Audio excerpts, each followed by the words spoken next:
You're listening to the Backroom Beer League podcast with your hosts, Jacob, Nigel, and Greg.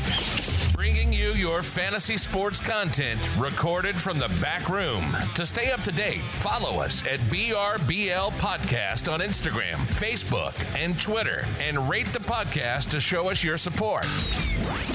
Now, here's Jacob, Nigel, and Greg to talk fantasy sports.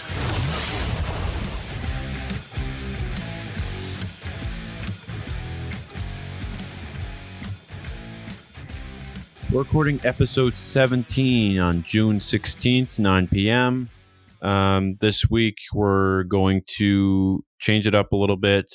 The three of us not doing our weekly picks, not doing our weekly rundown, sort of our news-based segments, doing a little bit of fantasy analysis, kind of like we did with Tom, not last week, but the week before in episode 16. And we're just going to see what we like, what we don't like, what we want to move forward with the show with, a little bit more fantasy content maybe. So in this episode of the show, we are going to be doing a segment based on how we think players are going to play and how bright their future might be based on where they've been drafted to: NHL, NFL, MLB, NBA. It doesn't matter where. Two players from each of those destinations in the league. And we're also going to be doing a segment on the value-based ranking of individual teams as if we drafted them entirely in a fantasy setting, and how they are, I guess, based in a fantasy environment, how valuable they might be. So just a bit of analysis, really. So to start off this week's episode, since there's not going to be a weekly picks or a weekly rundown segment in the show, we're kind of basing what we're talking about off of two fantasy-based segments. The first thing we're going to be talking about is the best built teams for fantasy.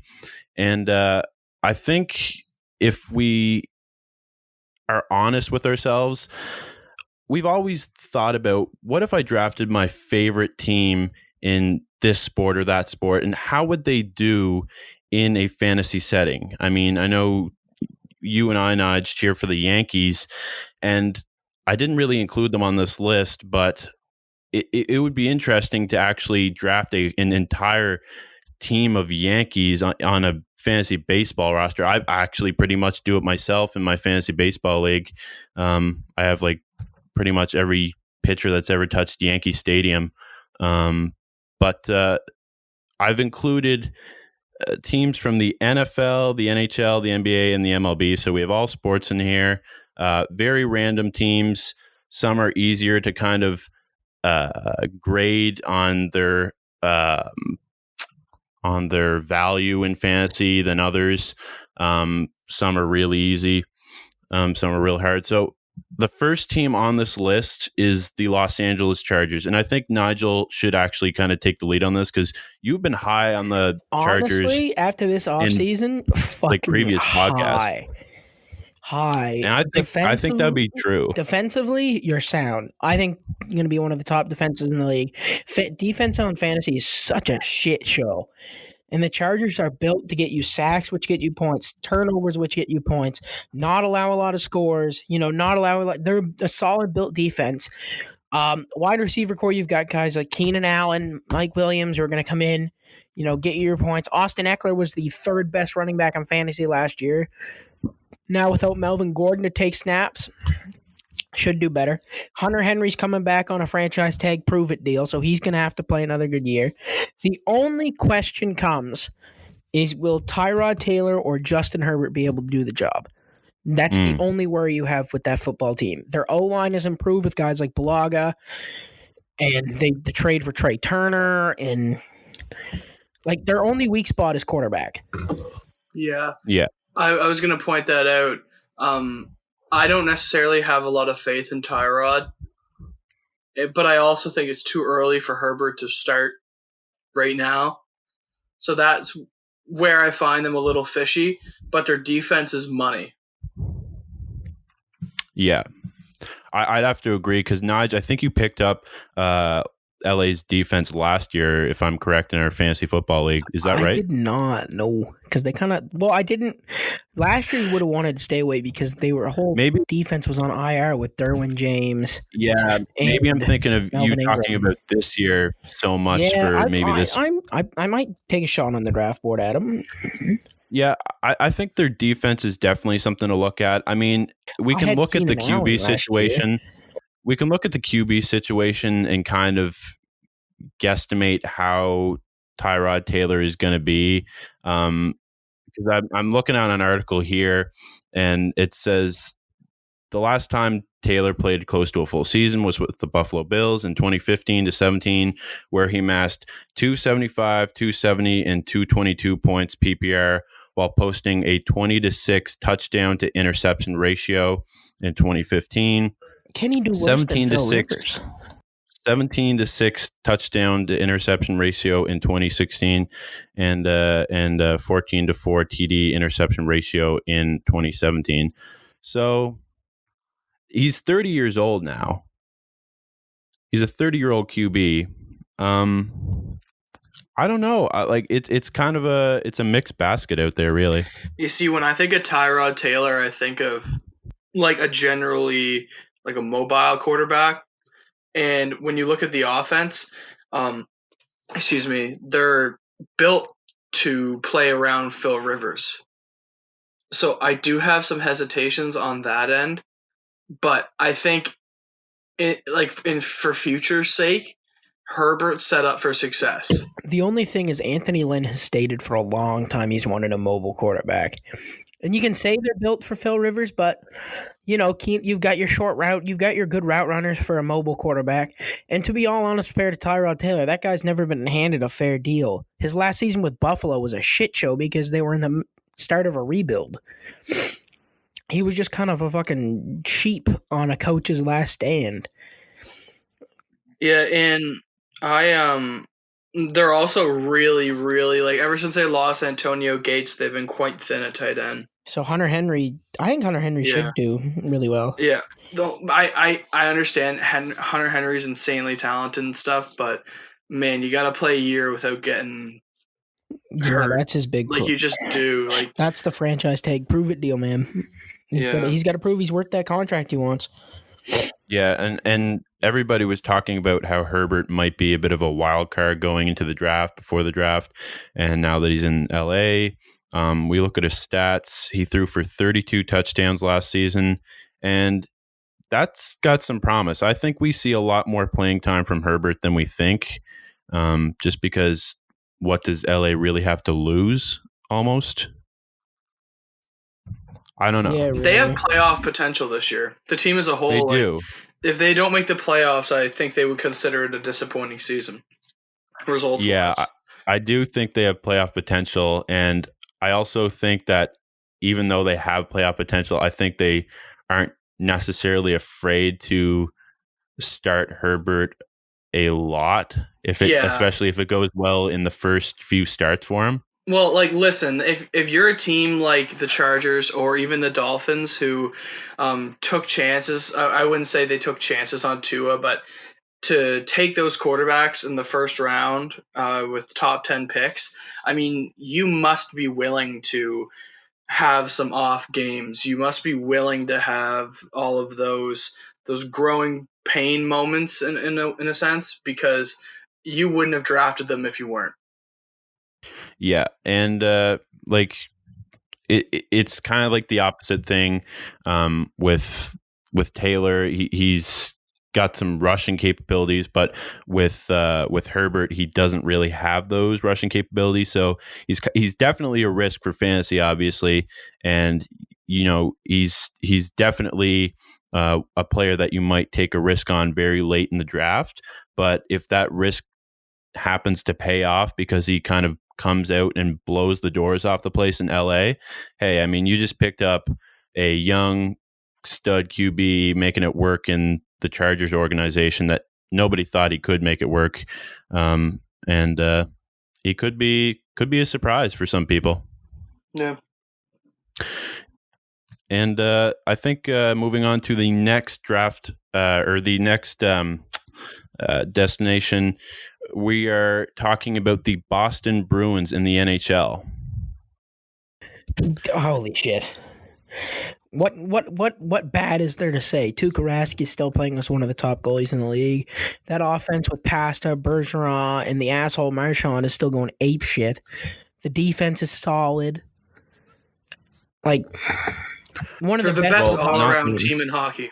They're the best all-around team in hockey. Not to mention they're like, if you're playing in a league that most leagues count penalty minutes, hits, etc., Boston's one of the chippiest teams in the National Hockey League, and they always have been. They're definitely one of those teams that you think about as kind of like a Philadelphia Flyers kind of organization, where they were known as the Broad Street Bullies, and they had players like Bobby Clark and Ron Hextall chipping it up on the ice. The Bruins still do that. They have Marchand out there getting stupid penalties. I mean, if you have Marchand on your team, he's not only a top point producer, but he's a top penalty minute producer. He's such he goes a rat. out and hits. Like, he's a rat, but he's so good for fantasy in so many ways. Marchand really came. I'm kind of hesitant to use this word, like these words, but he did kind of come out of nowhere, in the sense that he was always a solid player, and he was always that guy who was chippy, who would be called a rat and an instigator, things like that. But he's a star now, and I don't know if anyone expected him to be like that when he first came in the league. Like on this level, you take him off that Boston team, and the effects are insane. He's all like, they built their team around him and Bergeron, is what they did. Yeah, I'd have to say that Marchand, as much hate as he gets, he is like probably, I don't want to say he's the most integral part of the team, because I truly believe that, especially in the earlier days of Boston's success, back when they won their cup, Bergeron was a key factor. He was hurt a lot. He was hurt a lot, and he was on the injured list a lot, but he held up the team points wise. But Marchand has always been sort of this cult of personality, I think you could call it, on the team. And then you got guys like Chara, who kind of center their play style around him. I know Chara isn't much of a fantasy player, but he still gets points. I mean, probably because of guys like Marchand on the ice at the same time as him. That, and like, how the fuck is Tuukka Rask still playing so goddamn well? This man's up for has a shot to win a Vezina. I think that he probably will win the Vezina, and that's what it's kind of looking like right now. Personally, I think it could go to Vasilevsky, or actually, I think it should go to Connor Hellebuck. But I think if they can, they'll give it to the Bruin. I'd probably have to say either Rask or Hellebuck, because if you think about it, Hellebuck pretty much held up a mediocre Winnipeg Jets team this year. If you really look at it, he was the best goalie in the NHL this year. Yeah, I don't think he'll win it, but I think he probably deserves it the most, because at least in Rask's case, you have so many good players, like we're talking about fantasy wise, but like they're working as a team more, and in the Jets scenario, you have, what I would be considered a team that missed their Stanley Cup window. Like, they're probably 1 or 2 years out of their Stanley Cup window now, especially with a guy like Byfuglien just kind of packing up and leaving the team just out of nowhere. Kind of, It's definitely a debate to be had. But the next team on the list is the New York Knicks. What is Did the you, team's fantasy value? Jake? Did you actually put this? Did you put this on here just to piss me off? Tom rips on Jake. Now it's time Or for like- Greg and Nige to rip on Jake. The Knicks See, fucking here's suck. the thing. I read this. I'm like, why is this even a discussion? Like, who else are you going to draft besides RJ Barrett? Julius Randle's a Robinson. stat patter, and Mitchell Robinson can definitely get you some points. You ain't drafting Mook no more.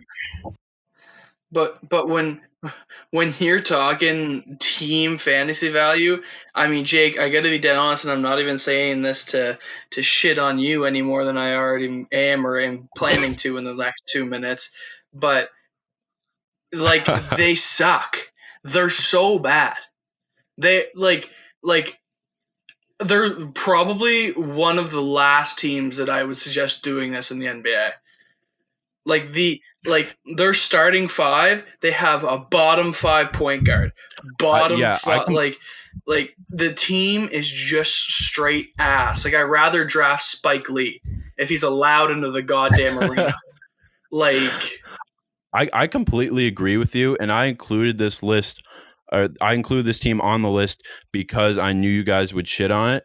But I did want you to take into account that, yes, both the present and possibly the future of the New York Knicks is bleak. I understand that.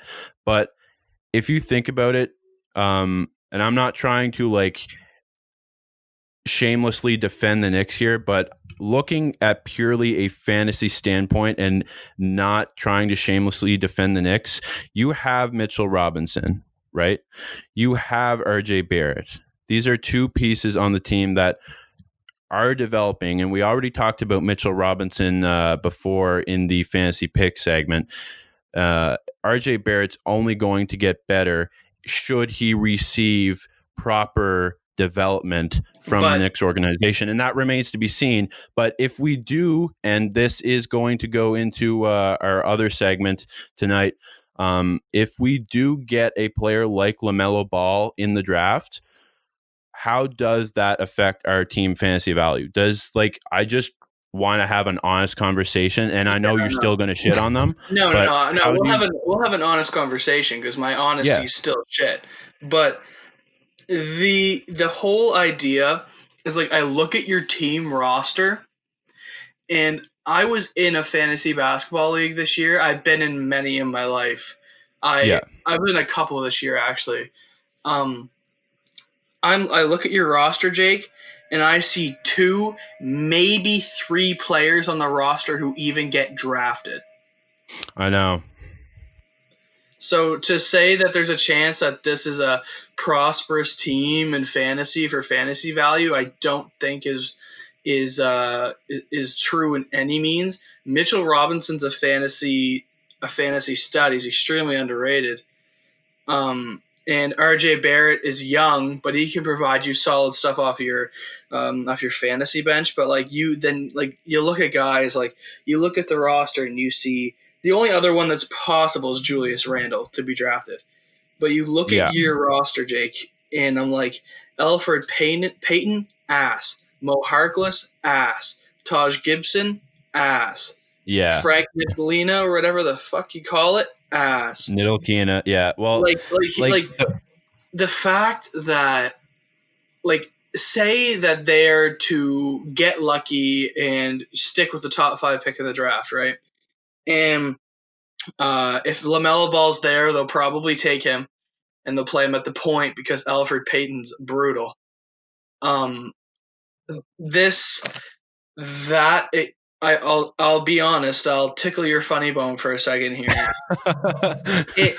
It helps Mitchell Robinson more than it helps RJ Barrett, because LaMelo Ball is a very ball-heavy point guard. Much like Lonzo is, they're most effective when they have the ball in their hands, distributing and making shots and getting to the rim. I honestly think if LaMelo Ball is on the Knicks, it decreases the fantasy value of RJ Barrett, and I think it does it dramatically. You see, I I was actually going to say the exact same thing. Not like as in depth as you, but I think that if we get LaMelo Ball, it decreases the value of RJ Barrett as a whole. They're both heavy ball dominant players. And I would make this argument to the Knicks front office. If one of these forwards slips down the draft, and when I mean forwards, I mean guys like Obi Toppin, or even like, I mean, Anthony Edwards isn't going to slip. I'm mainly going to say Obi Toppin because I think he's the one who has the potential to slip a little bit. I think he's a better fit for your team right now than LaMelo Ball. But it's going to come down to how much your front office believes in RJ Barrett. Because when looking at this fantasy, like looking at it from a fantasy standpoint, providing RJ Barrett with yet another big man, Toppin would most likely, actually they probably play Toppin at the 3 and keep Randall at the 4. That would allow the floor to be quite spacious for RJ Barrett. So when you're talking fantasy-wise, you don't have a distributor right now.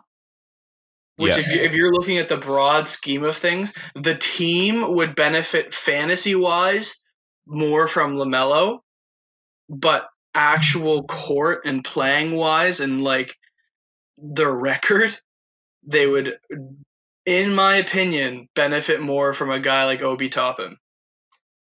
Because this guy's also older with more leadership qualities, and LaMelo Ball being in New York screams potential failure to me. Like I'm really excited for the draft, even though I know whatever happens, I'm still going to be disappointed to a certain effect because I have to live with being a Knicks fan.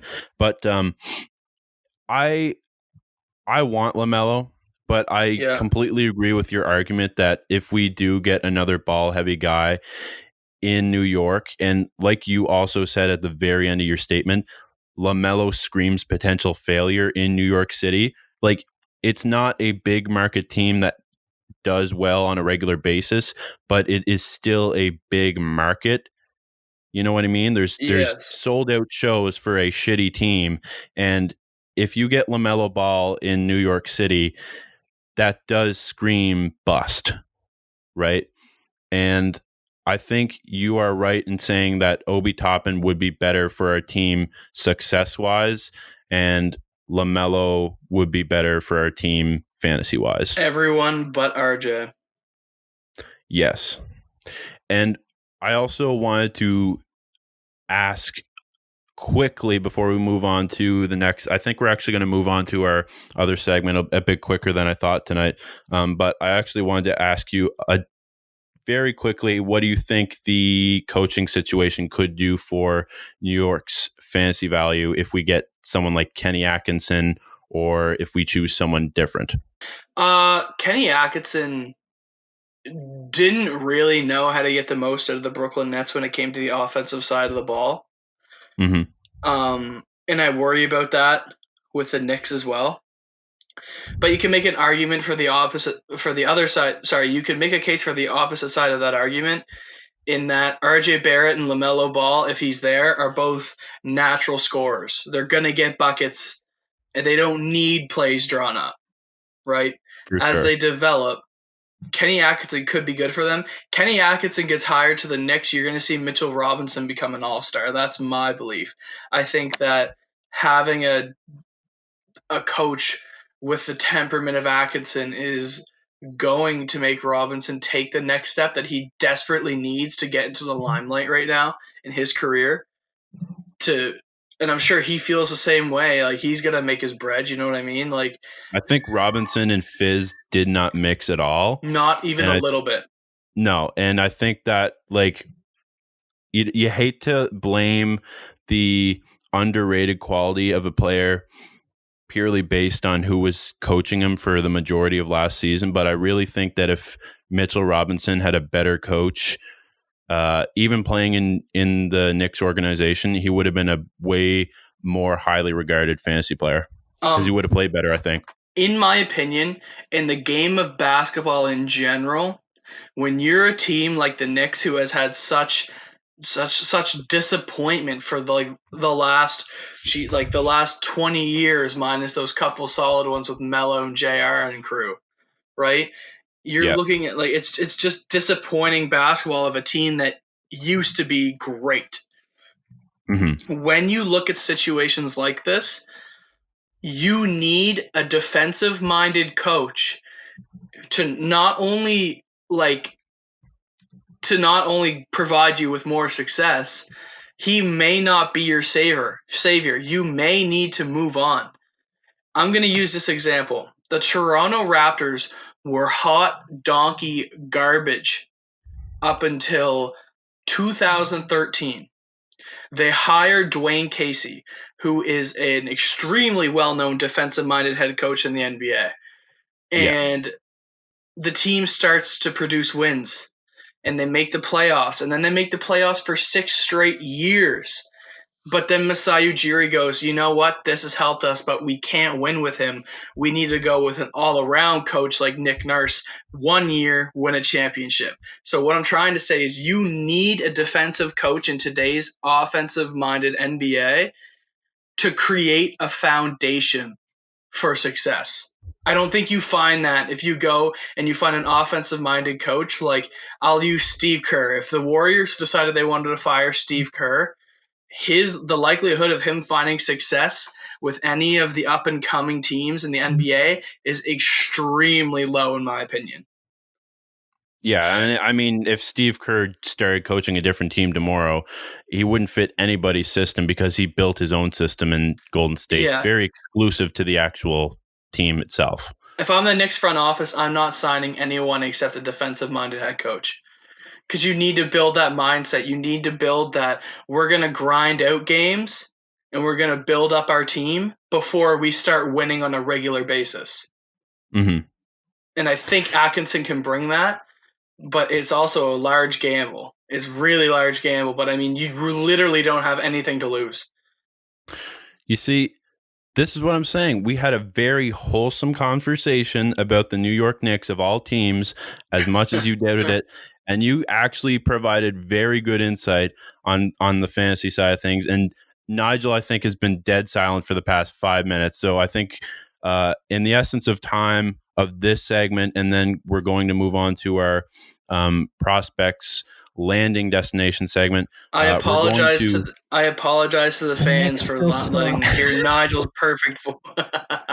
I apologize for not letting the fans hear Nigel's luscious voice. The Knicks are the New Jersey Devils of the NBA. Well, Nigel, I think Greg's passionate 5-minute speech about how the Knicks can actually gain some credibility and get a little bit better negates what you just said. So yeah, but like this is how they can. Have they? No, they still suck. The Devils could go hard and beat Lavalette and be good, but have they? No, they still suck. The Browns right now still suck. Guess who's the most valuable basketball organization in the NBA? Who can't win shit. Guess who's not the most valuable hockey organization? Reds. They both still suck. Yeah, we make money, Nudge. Learn how to sell tickets. Then we'll talk. So what we're going to do, like I was saying, is we're going to include Arizona Cardinals as our last team fantasy value, and then we're going to move on to our draft destination. This so is a sexy I one. think you could actually take this away, Nudge, and start fucking pound the fuck out of that. Kyler coming off offensive rookie of the year. They did actually do some O-line improvement. He'll still be running for his life, but it's fine. D-Hop, Christian Kirk, Larry Fitzgerald, you don't have to explain that. That's not, no. Kenyon Drake on a prove-it deal after going apeshit last year. You know, only position they're a little sketchy on is tight end. But I think, honestly, with how high-flying that offense is going to be with Cliff Kingsbury, it's not going to matter. Defense, on the other hand, They kind of improved it. Isaiah Simmons is huge. Buda Baker's a rising safety. If Pat Pete would stop doing PEDs, it wouldn't be nice. Chandler Jones is one of the top edge rushers in the league that nobody fucking talks about. But defense is a bit besides sketchy. that, they have holes at every other linebacker spot Isaiah Simmons won't play. Opposite edge rusher, interior line, opposite safety of Buda Baker, and every other cornerback outside of Patrick Peterson. As good as the Arizona Cardinals could be as a team this year, I think their defense in fantasy is still going to be like worth nothing at all. When Drew Brees used to throw $5,000, but his team used to go 7-9 because his defense just kind of like fucked off. Yeah, like they could have the potential to like brutally outscore some teams and still win the game, but I think their defense is going to give up a lot of points. 2011 Packers, where it's like, okay, instead of giving you a defense, you just need to score 45 points a game. Can you do it? No. Honestly, like games that the Cardinals are going to be winning, boys, are games like 31-27, 42-35. Like they're going to be some scorchers, and like I think that will happen. Oh, for sure.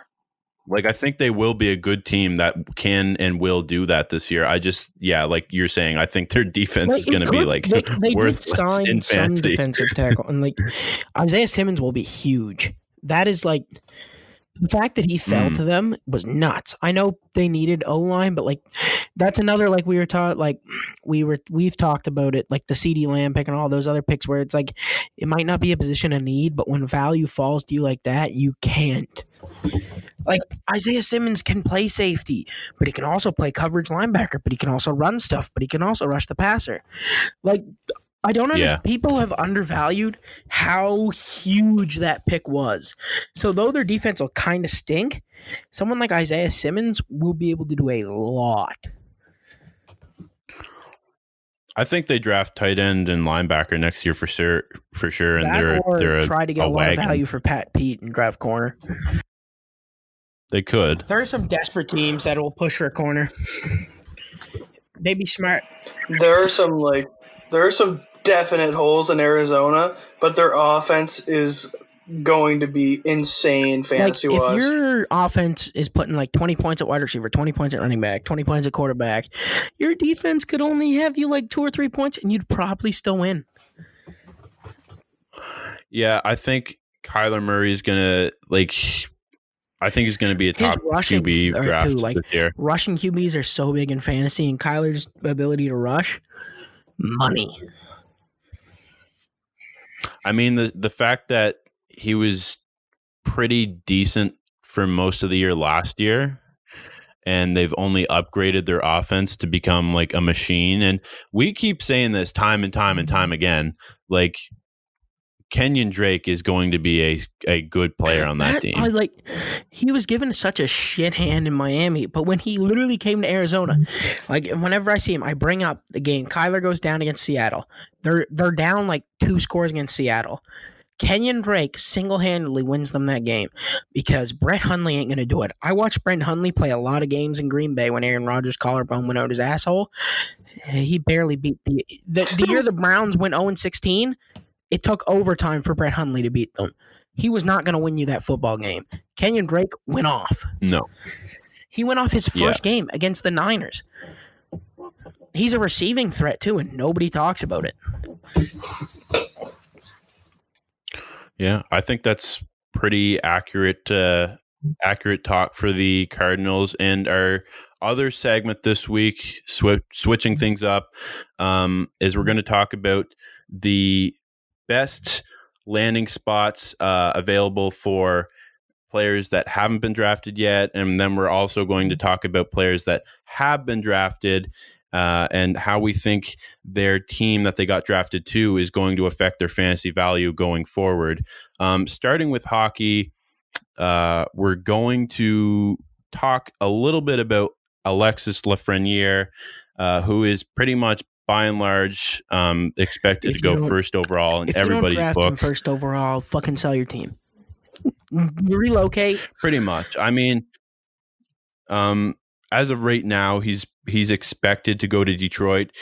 He's a World Junior Championship MVP, but I really do fear that I really do fear that it could turn into a Jack Eichel situation in Detroit if Yzerman does not pull off this magical rebuild that everybody thinks he's going to do.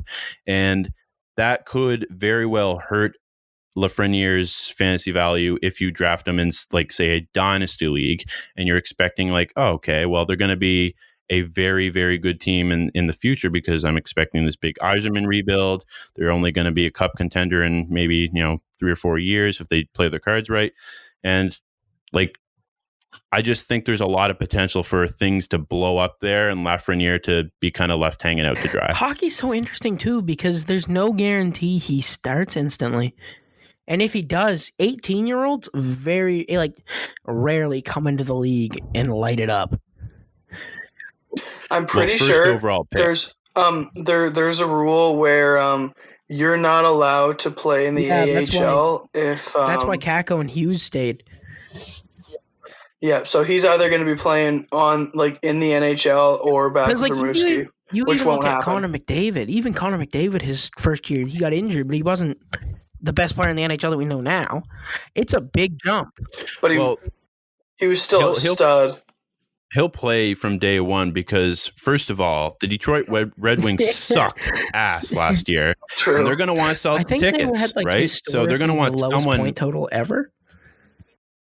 They were they set a record, I think, maybe franchise-wise, or maybe it was close to being a franchise record on how early they were eliminated from playoff contention. Like, they were eliminated before the trade deadline was bad. Like, that's ridiculous, right? I think Lafreniere has the potential to be like a generational talent, and the Red Wings have Joe Veleno in their farm system as well, who Lafreniere played extremely well with at the World Juniors. That's true. And I think going on, those two as line mates are going to be something to look at. I know that Veleno's playing in Grand Rapids. I know he's playing in the AHL. But this is solely so he doesn't get himself hurt, because why the hell would you put him there? Because he has no one to play with and he's young, and why the hell would you waste that? But with Lafreniere being there, he'll still be there. Larkin is a young stud. They have Yzerman has the potential to pull this off. I just think that I really do think so too. I'll be very upset if he wastes Lafreniere's career away. Look at Edmonton when McDavid went there, man. Yeah, that's what I'm saying. Like, Edmonton, everybody thought, holy shit, Edmonton has so many first round picks. It's going to be a magical rebuild. We're going to go from a shitty team who had to play Alice Hemsky every single chance we could get just to get some sort of offense generated to getting players like, Magnus Pierre-Svensson, Connor McDavid. Like, we're going to be a great team in a few years. And it took a long while, and they made the playoffs this year, but I wouldn't exactly call their rebuild. I don't know what you want to say. It definitely wasn't efficient. It wasn't, because they went through 5 coaches, 3 GMs or something, right. Some crazy shit like that. The amount of picks they botched too.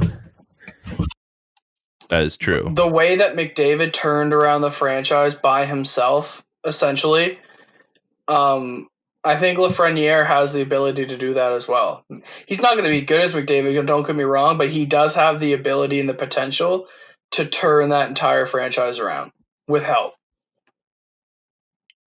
Yes, and Detroit has a lot of good history that I can't imagine them becoming a basement team with how good historically they've been.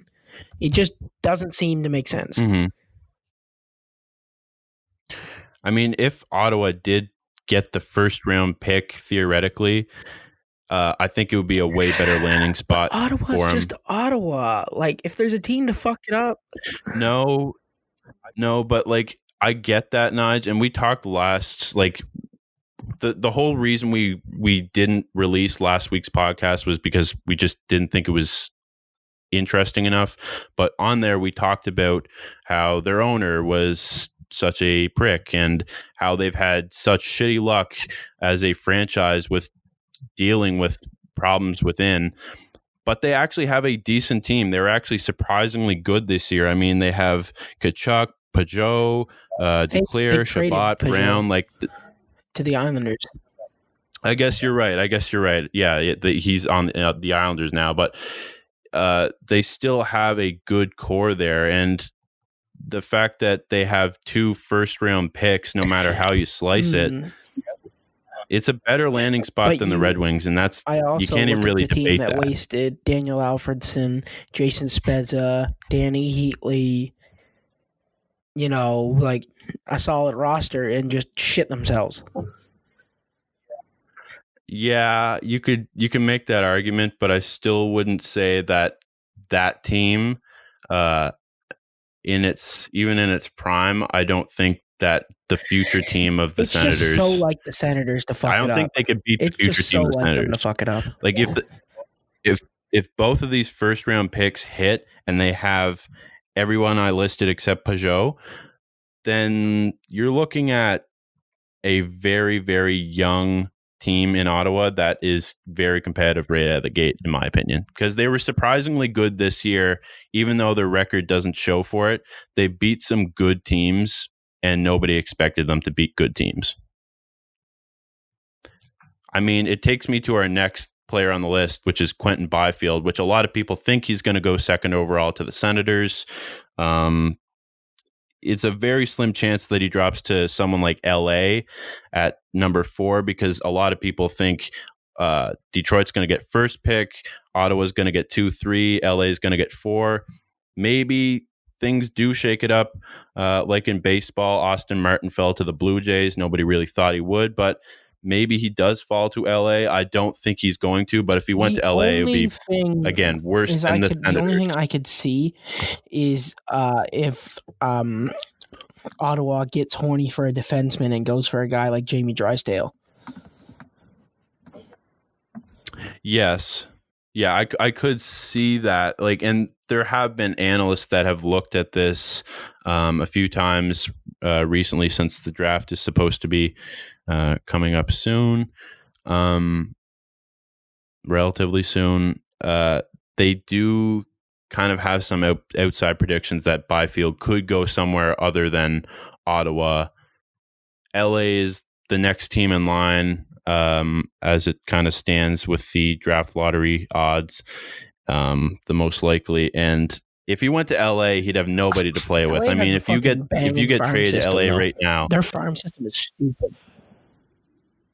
Yeah, they have one of the top farm systems in the league right now. Like, there's a lot of guys sitting there ready that can make a good impact.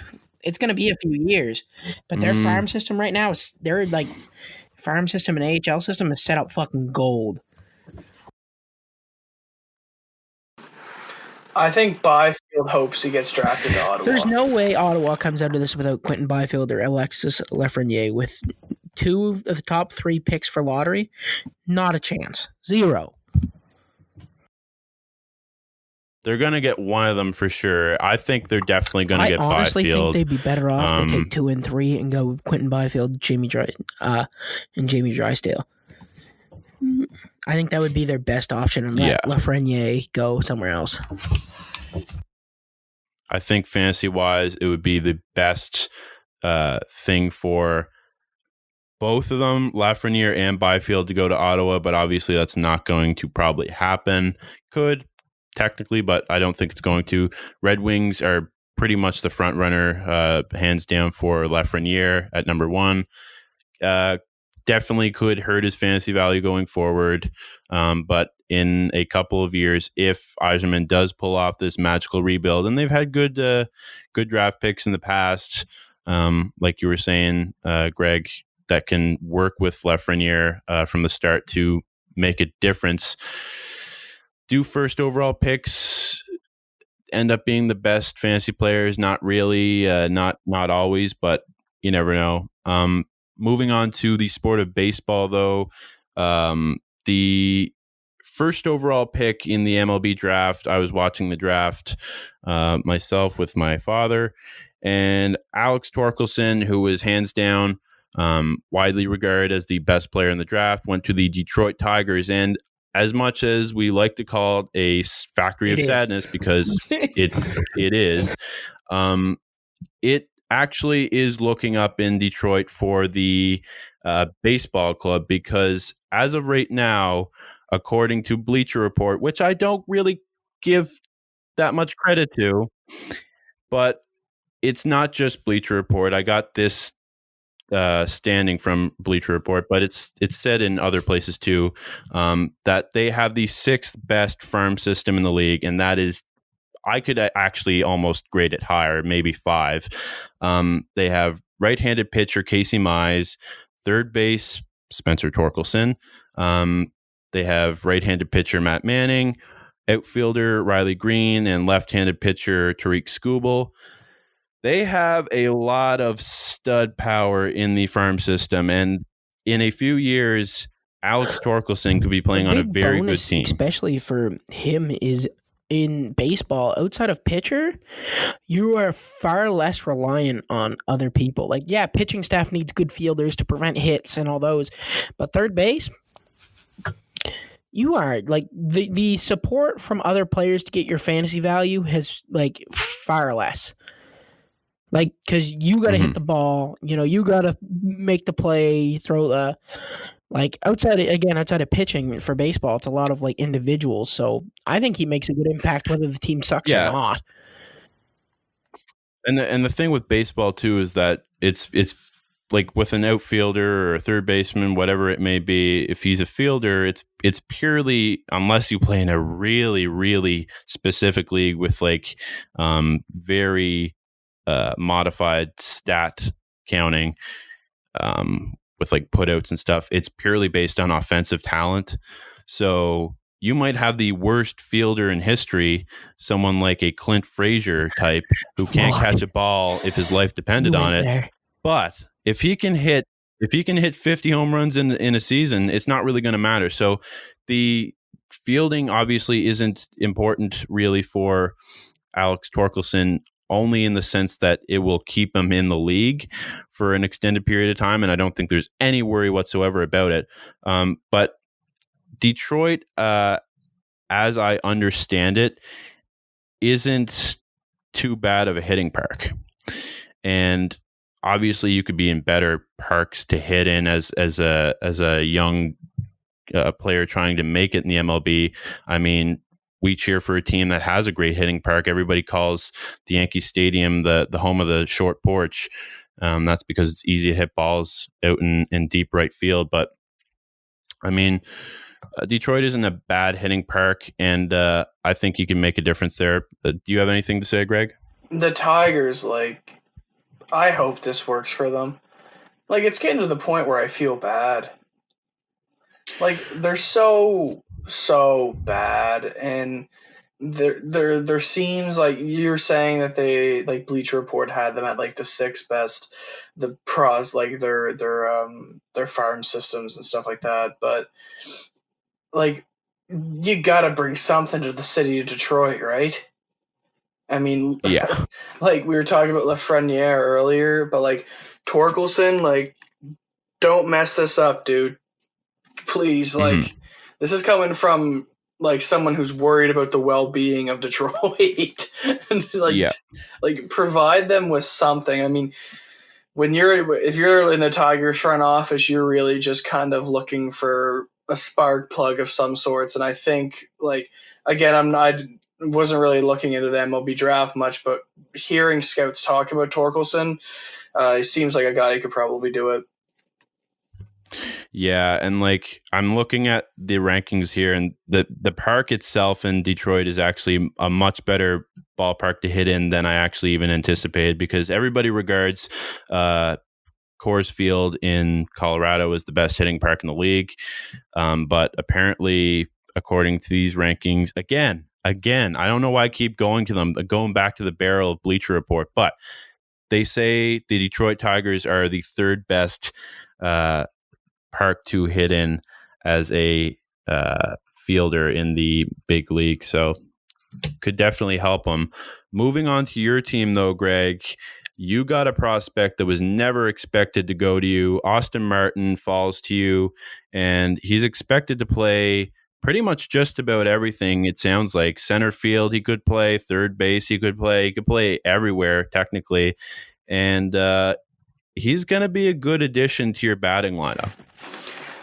I'm really excited for this kid. I mean, I was a bit hesitant. Again, like we were talking earlier, Nigel mentioned this. It's like we don't really need him, but when that talent falls to you, you can't pass it up, right? And Yeah. you look at Martin, and he's listed to be an infielder, and you look Mhm. at our infield, and you're like, oh shit! Like you got Vladdy at 3 bag, you got Bo at short, you got Kevin Biggio at 2. And like this Martin kid doesn't play first, so like shit, where do you put him? And then you told me, Jake, that he plays center field, and that made me a very happy dude. That's a So big plus. yeah, so that's where I imagine him playing in the future. Because I'll say this now, and I'll say it 1,000 times, and I already have said it 1,000 times. Randall Grichuk is not the man. I could very Jesus much see Christ, Vladdy like being moved to one bag though. yeah, I that's a I don't think possibility it'll for be sure. instant, but if was that just going happens, to say that. like Austin Martin is just honestly, as much as pitching was a thing for the Jays, that he will still like you've now got to like you said, Bo Bichette, who I personally think is the best young player in baseball, Vlad Guerrero, who's a stud with a big ass, Kevin Biggio. You just brought in Ryu for 4 years. Like the Jays in 2 to 3 years could be a force, especially if Martin pans out. Yeah, no, I definitely think so. And this is when the Jays traded Kevin Pillar to San Francisco, I was livid. I was so pissed. And we got solid return back, but if we would have him now, we wouldn't have that hole in the outfield. You can move Laddie to 1 bag with Smoke getting the hell out of town. Oh, and then you can put Martin at 3. That would make a man really happy. But no, we had to go and deal one of the best defensive center fielders in the league. But that's not the point. I didn't know a lot about the MLB draft. I already said that. But when the Jays drafted Austin Martin, I'd known that he was projected to go number 2, and I knew we had the 5th pick. So when I saw that pop up on my phone, I was like, oh wow, like that is kind of a steal. And I went and I looked at all of his stats. He played for Vanderbilt, which is a prestigious baseball school in the U.S. I was like, this kid has so much potential, and like I'm so excited to be a Blue Jays fan right now because come 3 years, if we can keep this young core together, I think that we're insanely dangerous. Like if we get pitching, we are incredibly dangerous. We also drafted pitchers in rounds 2, 3, and 4. Hopefully, some of them pan out. Like hopefully they work out. I mean, we talked about Vladdy's big ass from the very start of this podcast, and I really think that big ass is going to catch up with him and move him to first base in probably 3 years, if not less, if he doesn't tame that ass. But I could easily see Austin Martin playing center field, like you're saying, if Vladdy does trim down a bit and he stays athletic into his late 20s. I'm really excited to see how valuable he could be hitting in Toronto, which is another good hitting park. I know the Rogers Center is widely regarded as a decent hitting park for young players and stuff to develop in. I mean, you've seen it last year. Bo Bichette was hitting home runs left, right, and crooked. So was Vladdy once he got into the rhythm of things. So it's not very hard to jumpstart your career in a place like Toronto. And I really think that Austin Martin could maybe stack up to the potential fantasy value of someone like Alex Torkelson. I mean, I know Alex was hands down number 1 overall pick, but Austin was really supposed to go second, and he fell to 5. And I think with our infield being as solid as it is, I feel like it allows Martin the time to develop, which is always beneficial in baseball. Definitely. And I mean, once you have Bichette, Biggio, Guerrero, Martin all hitting in the same lineup, you can't pitch around anyone, right? You're scared. It's the same situation. A team I was going to mention for the team's fantasy value earlier was the Los Angeles Angels. You can't pitch around anyone in that lineup. You got Mike Trout. You've got Shohei Ohtani when he goes DH. You've got Anthony Rendon now. David Fletcher's a good batting average guy. You can't pitch around anyone right now. And it's the same thing in a few years in Toronto. So Austin Martin is going to get pitches to hit. And I really think that he could be a great fantasy ad in the future there.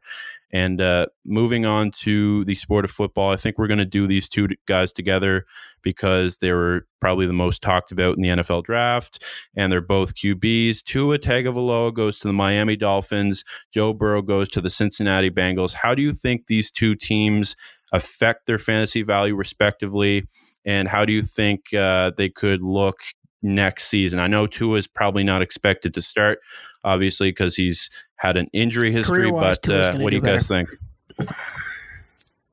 Career-wise, Tua's going to have better fantasy, better. Joe Burrow's fucked. Great quarterback, but he's fucked. Cincinnati is where careers go to die when they're drafted. I mean, he can't do the Andy Dalton thing where he just, he gets a deal and just stays there. He's got to get the hell out of there as fast as he can. If they don't,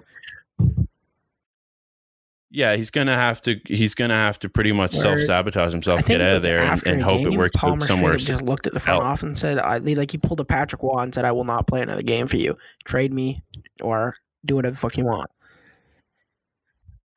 Like the problem we've talked about before in the NFL that's very rampant with teams like Detroit, Cincinnati, the owners can simply survive and make money on a team by fielding a mediocre club that does nothing more than gets a few first-round picks every couple of years because they suck so bad, and they get ticket sales because people are too stupid to not go and to stop going to games, pretty much.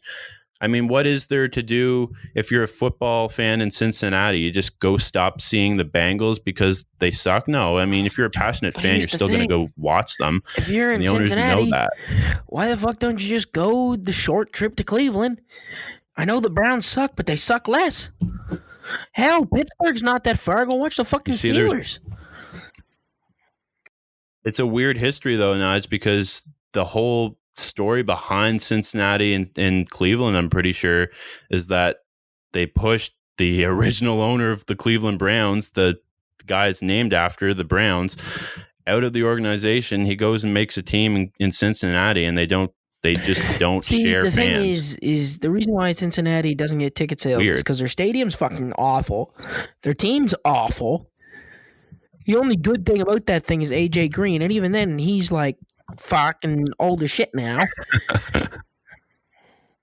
I will say this: the stadium has pretty cool, it's got pretty cool advertising. We got Bengal stripes on the sidelines and stuff. It's pretty flashy. It's awful. They got leaves and shit on the sidelines, looking like a jungle in there. I think you're going to be able to tell if Joe Burrow's going to have any sort of success there this year. I don't think it's a waited out type of deal like people did with Trubisky and Mahomes and Deshaun Watson. Yeah. I think here's the thing. The potential in that offense, you guys, I don't know if you're gonna rail me for this, but I do see potential in that offense. And it's the O-line that is kind of bothering me. Because Joe Mixon is a very underrated running back. If AJ Green comes back and plays well, at one point he was a top 5 receiver in the game. I know. Tyler Boyd is an up and coming receiver that I think is extremely solid and underrated. John Ross ran a 4.22, and if he can stay healthy and I don't know, have kneecaps, I think that he could be really effective off screens. I think that to say that Joe Burrow has no potential in Cincinnati and that his career is 100% going to die there, that's a bit extreme. But I also think that you're going to be able to tell if that's the case within this year. I don't think it's he had an off year, he had this, whatever. I don't think there are excuses. But I also think Joe Burrow is the person who has the charisma to do his best to overcome it. Brian Flores and crew in Miami have created an atmosphere and a system for Tua to succeed. And in 2 or 3 years, the Dolphins are going to be an extremely talented team. And we talked about this when Tom was on the show. Check that out, everyone, if you haven't. We did an episode with Tom Grossi. He's dope. But we talked about the rivalry, the potential rivalry between the Bills and the Dolphins, because the Dolphins will be at that level. If Joe Burrow plays to the level of which he can, the Bengals' future isn't garbage. He could do something. I just think that, God, they need some O-linemen, and that defense needs to do something. Yeah, and I was one of the people on here out of us three that said I think the Bengals would be better off taking Joe Burrow instead of trading their pick away.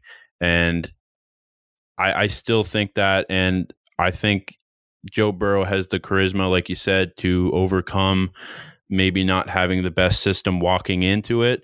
But I think that as much as we've shit-talked the Cincinnati organization for not investing in their team over the years, I still think that if Joe Burrow does go out and makes the most of it, and it's clear to the fans that he needs a team behind him to have any sort of chance at all, I think Cincinnati will actually buy him a team finally. And I don't think that players will necessarily be scared to go to Cincinnati if Joe Burrow can show the rest of the league that he will make it there if there are other players to support him. Zach Taylor needs to get the hell out of town, too. I just have no faith in Cincinnati. I've watched so many careers die there. Excuse me, I have no faith. Yeah. And moving on to our last sport, we've already talked about LaMelo Ball. I had him on here. I don't think we'll really go over him again. I had the New York Knicks as kind of his main team that was looking at him for a destination. So the only other player that we have to really talk about fantasy value wise is Anthony Edwards, and Cleveland Cavaliers are pretty much a front runner for this player. What do you have to say about him, Greg? I think, in my opinion, that Anthony Edwards is the best player in this draft. When it comes to pure skill and being a player in itself, I think James Wiseman's going to have the best career.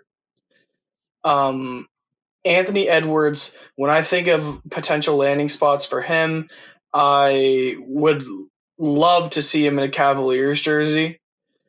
And even I also agree with the Timberwolves idea. I mean, the idea of having him with D'Angelo and Cat is kind of exciting, but I also think that D'Angelo and Cat need to kind of be a two-headed spear, in the idea that Edwards kind of needs the ball a little bit to be effective. And that would take away from that pick and roll thing that they're going to have rolling there for the next couple of years. Yeah, I think if Edwards went to Minnesota, like you're saying, and went with D'Angelo and Cat, I think it could kind of take away from the chemistry they have there. When you look at the Cavaliers, you have Darius Garland, Colin Sexton, Kevin Porter, and potentially Anthony Edwards.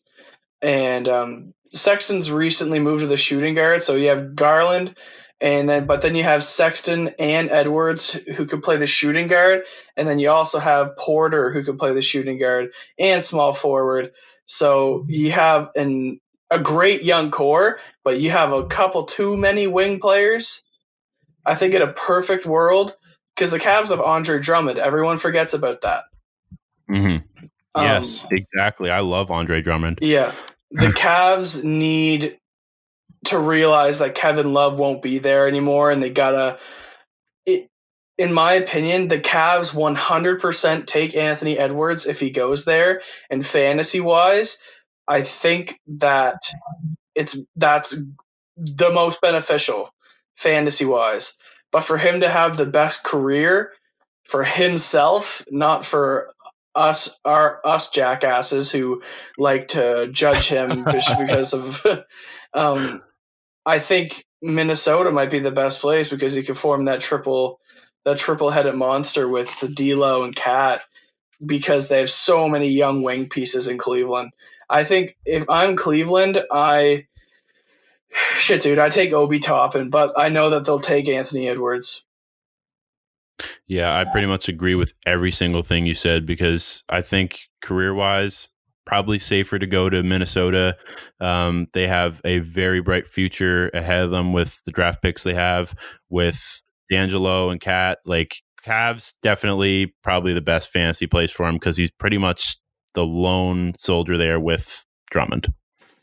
Anthony Edwards is he is their Andrew Wiggins replacement with more upside. Mm-hmm. In Minnesota, which I think after they dealt him, they need that high flying scorer. I think Edwards going to Cleveland easily, for fantasy at least, is the best. Do I think he's exactly what Cleveland needs? Possibly not, but do I think he'll land there, and do I think it'll be good for him? Yes. Yeah, Cleveland's going full rebuild. I think D'Lo and Cat would almost hurt Edwards more than help. Yeah, he'd have more like success accomplishment wise because I can see Minnesota being a very competitive team going forward. But like we're saying, Cleveland fantasy. If Cleveland decides Anthony Edwards is their guy, they're going to have to deal either Sexton or Garland in the next couple of years because they're not going to run those four guys for two positions. No. And that's literally all the names I had on the list. I think that was actually a pretty good discussion. Even though we did leave out LaMelo Ball, like we were saying, New York Knicks could be good for him in some ways, but I think it also leaves the potential for a bust situation because I don't really see the same kind of context coming into play for someone like Anthony Edwards going to a place like Minnesota and Cleveland. Even though the Knicks suck, they always do suck. They always have sucked. If you go there and you go to a team that is expecting to get good quick, sold out shows for a sucky team, LaMelo could suffer. So, right. And that's about it. Any final wisdom to express to the audience before I wrap the episode up? I know you're good at this, Greg. Stay safe out there. Don't stay safe out there. Stay safe out there. Straight to the point. It's a weird world we're living in. Yes, sir. That pretty much wraps it up for this episode. Remember to follow our social media on Instagram, Facebook, at Twitter at BRBL Podcast, and subscribe to our YouTube channel at the Backroom Beer League. And thanks for listening. We'll see you in the next episode.